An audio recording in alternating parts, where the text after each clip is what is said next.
Well, hey everybody. It's the 14th day of May 2025. I'm Jan Erickson, and this is As Above, So Below. Well, I apologize for not being here on let's see, Monday.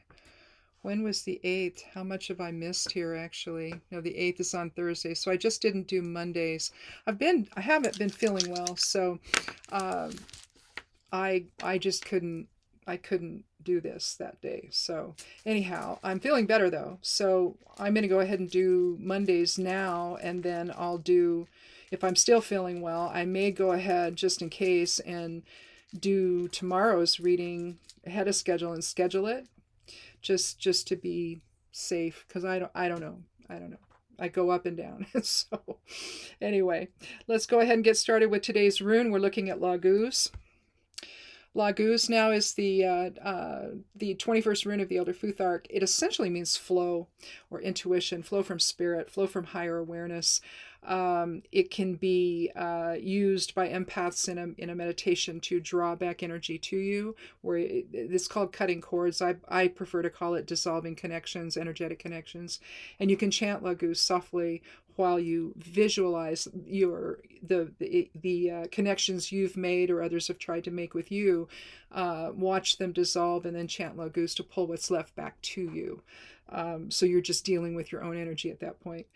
So it's good for that. It's purification. It's about cleansing. It can be used for that, in rituals for that. And it's just a lovely rune to say Laguz and to chant it quietly. Another one that you can do that with for healing would be Birkenau. That's another one that's real good for that. But anyway, let's get started with that, and then we'll do the Geomancy rune here. Let's see what we've got there. We'll put them in the order of fire, air, water, and earth. And we have Puella or Puella. That's one of the youthful energies in the Geomancy rune set, Pur and Puella. Puella would be little girl rune, little girl energy. And then its complement, Pur, would be little boy energy. Both are scattered, but little boy energy with Pur is a little harder to control.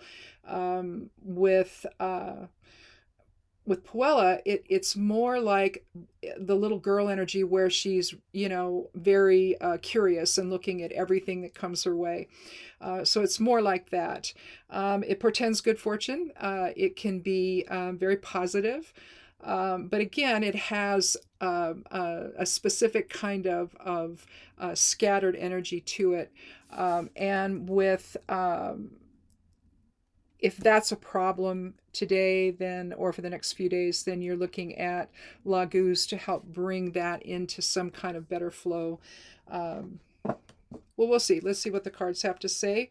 It doesn't really specify with the runes too much here as to what this is all about, but you could just find yourself in a situation where you need to, if your focus is just too scattered, you're just you can't really focus in on anything. I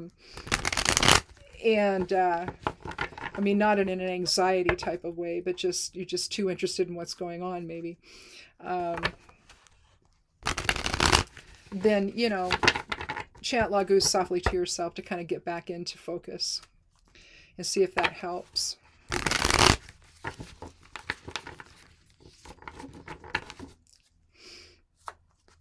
Just shuffle just a little bit more here, one more time. And I'll cut the deck, take the lower half, and take 3 cards. Well, we have 2 cards from the Major Arcana, the Moon and the Magician. I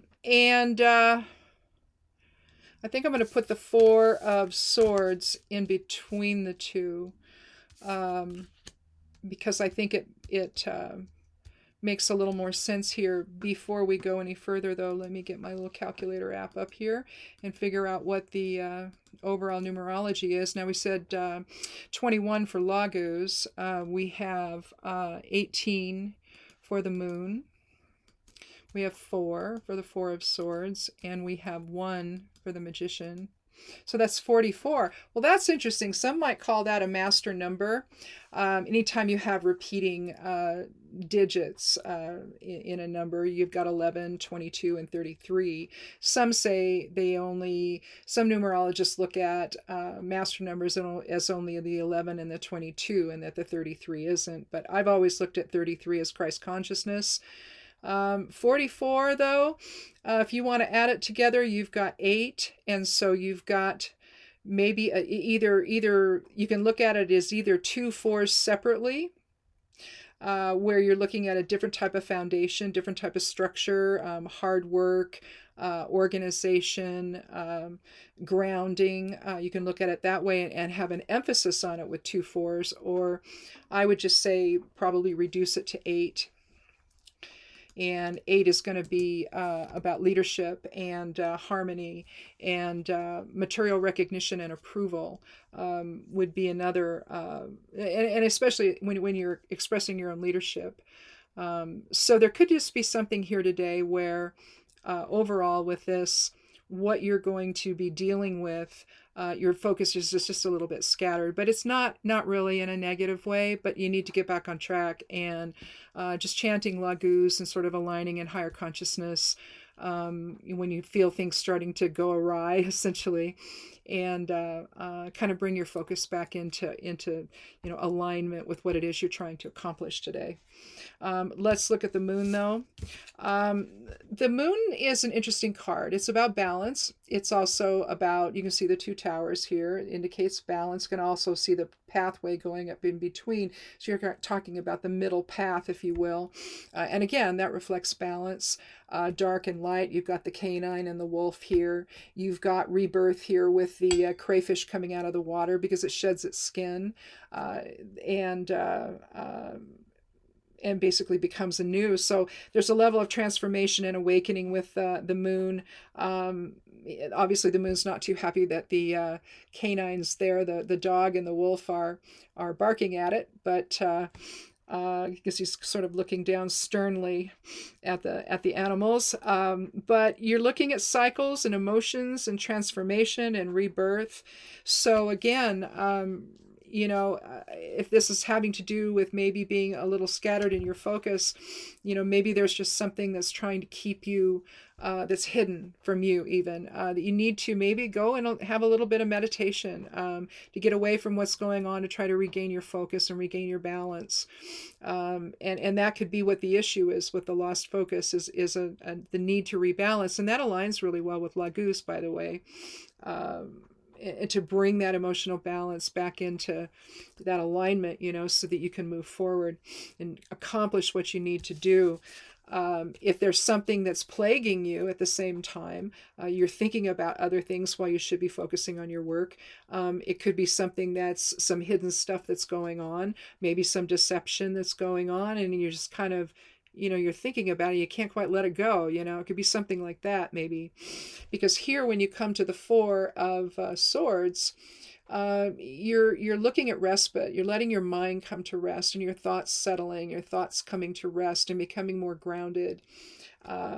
Obviously, this is a casket, and how they used to put the individual on top. They would create that as well. It looks like it's in a mausoleum because you see the stained glass window there. But things need to settle out. Your thoughts maybe are just a little bit too scattered. So you could look at it that way too. So obviously with the moon, some transformation needs to take place where you can rebalance yourself. And again, taking time out for some respite to just sort of let your thoughts settle and figure out, where's this coming from? Again, is it with the moon signifying some deception or what's hidden, revelation and all of that? It could be that you need to get quiet, and what is really keeping you distracted may actually, you may realize it, and so you can deal with it at that point. And then from there, we come to the Magician, where we have an as above, so below expression here. Here's the above, here's the below, drawing spirit into the manifestation of the physical reality, if you will. The fool takes its leap, which is the soul, into incarnation, manifests its reality through the magician and its subconscious through the high priestess, and then through the empress gives birth to his or her creation here and life on earth, essentially. But you're looking at things in balance as well. You know, you've got all four tools here on the table, which reflect the four elements: air, water, fire, and earth. You see the purity and the newness of the roses and the lilies here and the roses up above. You see the yellow background, which is manifesting through spirit, essentially.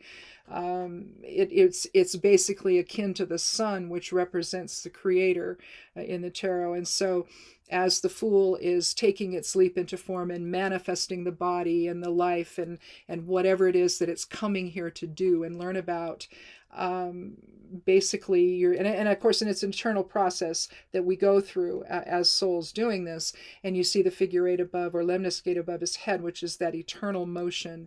Also you see the Ouroboros in the belt that he's wearing with the snake grabbing onto its tail, creating a sense of completion in a way, because as it manifests its reality, that's as the soul does that through the fool and the magician, everything is coming together and coming into form, essentially. And so with the magician, then you're looking at the development of will, you're looking at life force, alchemical balance,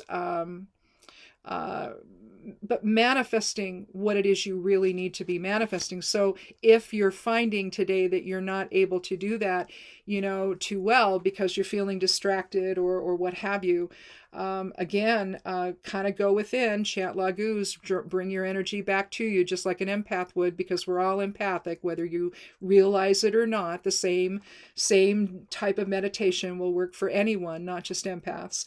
But to bring your focus back into just your own thing instead of being distracted by other stuff. And if there's something, well, what it will do is it'll create a rebalancing for yourself, which would reflect the moon and also the four of swords. Because again, you're looking at with Puella, you're looking at thoughts being scattered as well, not just, looking around and being pulled in a bunch of different directions by what you see, because everything's so interesting, It's really a lot about your thought processes as well. And so with the four, it is suggesting that you take that time to let everything settle out and become more grounded so that you're not so easily taken into that level, that land of distraction that you're in, possibly. And then from there, you can manifest whatever it is you need to get done. But you got to take that moment for yourself to acknowledge what's going on and either figure out what the source of it is, or if you can't, just get yourself in a meditative moment, chant Laguz, visualize your thoughts, your energy coming back to you and becoming just part of that alignment in spirit that you are, and go from there. Become grounded in that, and then you can move on into some kind of ability to manifest. But try that and see what that does for you. I know for me, if I've just got my thoughts going too many different places, I just have to sit down or go out, take a walk or something, and just not think about anything for a while. Not let whatever is bothering me bother me anymore for just a little while. And sometimes that's all it takes. And my thoughts tend to settle down, and I'm able to think more clearly when I do that. So again, that can be useful for anybody. I always talk about it being something empaths can do, but realistically, we all are to some degree. Just some are more aware of it than others. But again, I think that it's a nice ritual you can do to just sort of get yourself aligned again, and be able to function without feeling like there's all this energy around you that's tapping you on the shoulder and bothering you, and so it's a nice way to do that. So anyhow, and again, if you're looking at the 8 numerology for the reading, it's taking inner strength to do that.